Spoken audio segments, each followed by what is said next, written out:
Sujet du jour, deuil et pervers narcissique. Oui, vous m'avez bien entendu. Le rapport, je vous raconte, actuellement, et c'est presque dans mon quotidien, je rencontre des personnes qui ont vécu la perte d'un pervers narcissique, soit dans l'environnement personnel, soit dans l'environnement professionnel. Qu'est-ce qui se passe? Quand la personne part, quand ce pervers narcissique quitte ce monde terrestre, waouh, quel soulagement! Le soulagement de ne plus être avec ce bourreau. Mais qu'est-ce qui se passe? Faire le deuil va beaucoup plus loin que ça dans cette situation, dans ce contexte, face à cette relation. Parce qu'on a mis en place un fonctionnement de victime face à un bourreau. Et quand ce bourreau part, la victime, elle est complètement perdue. Elle a perdu tous ses repères. Elle a perdu même qui elle est. Elle ne sait même plus qui elle est. Donc elle se dit, waouh, soulagement. Bien non, ça ne suffit pas. Il faut aller faire le deuil, effectivement, de la personne qui est partie, parce que souvent, il y a quand même une attache qui se crée dans cette relation perverse, mais également, en tout cas malsaine, mais il y a également le deuil à faire de tout ce qui s'est mis en place dans cette relation.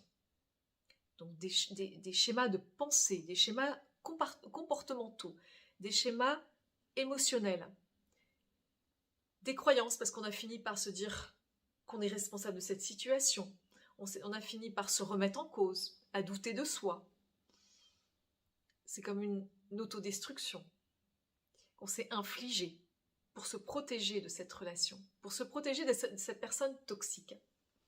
Donc aujourd'hui, il est important, quand on vit le deuil d'une personne qui était pervers narcissique dans sa vie, ça peut être quelqu'un vraiment de très très proche, ça peut être la maman, ça peut être le papa, ça peut être son conjoint, ça peut être aussi dans le cadre professionnel, ça peut être un responsable, un collègue. Il est important d'aller se faire accompagner.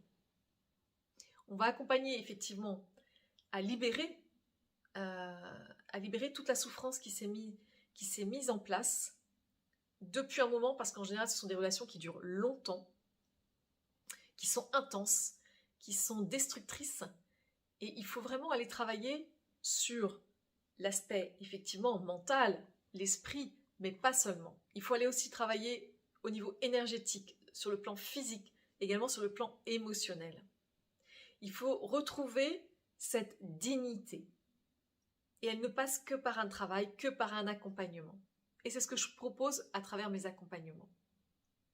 Parce que travailler uniquement sur je raconte ma relation, je me sens mieux parce qu'il est parti, etc., ne suffit pas. J'ai la preuve, pas plus tard qu'hier, où une femme me confie que sa maman, pervers narcissique, est partie, a quitté ce monde, et elle me dit « Ouah, j'étais soulagée à ce moment-là ». Elle me dit « J'ai presque honte de le dire ».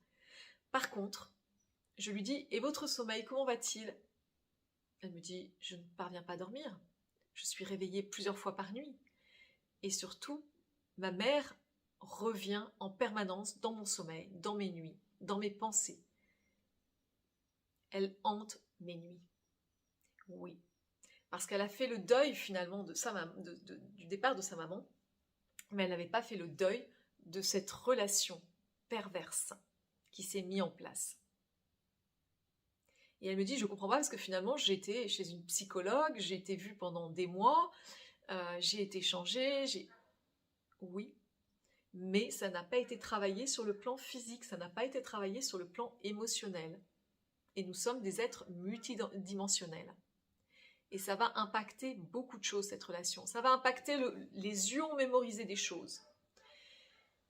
Le corps, sur le plan kinesthésique, a mémorisé également toutes ces situations difficiles, douloureuses, inacceptables. Et puis auditif aussi, ce qu'on a entendu, les réflexions, les remarques, les remises en cause. Il est important dans ce genre de relation, et quand on vit le deuil avec ces relations-là, d'aller travailler, vraiment de se faire accompagner pour gagner du temps sur sa vie, pour pouvoir reconstruire une vie alignée à qui nous sommes, retrouver qui nous sommes, nos valeurs, ce qu'on aime, parce qu'en fait, il y a eu on est complètement inhibé, on est plus soi-même en fait quand on vit ce type de relation. Il est important, on peut lire des livres, mais suivre un bon accompagnement qui vraiment va travailler sur toutes ces dimensions, va être optimal, efficace et rapide. Et c'est ce que je propose à travers mes accompagnements. Si vous voulez en savoir plus, comment, eh bien, je vous invite à prendre un rendez-vous clarté avec moi. À travers ce rendez-vous, au cours de ce rendez-vous, je vais comprendre votre situation, je vais vous donner des clés déjà d'ouverture de conscience, qu'est-ce qui s'est mis en place et qu'est-ce qu'il est urgent de libérer pour pouvoir vous reconstruire.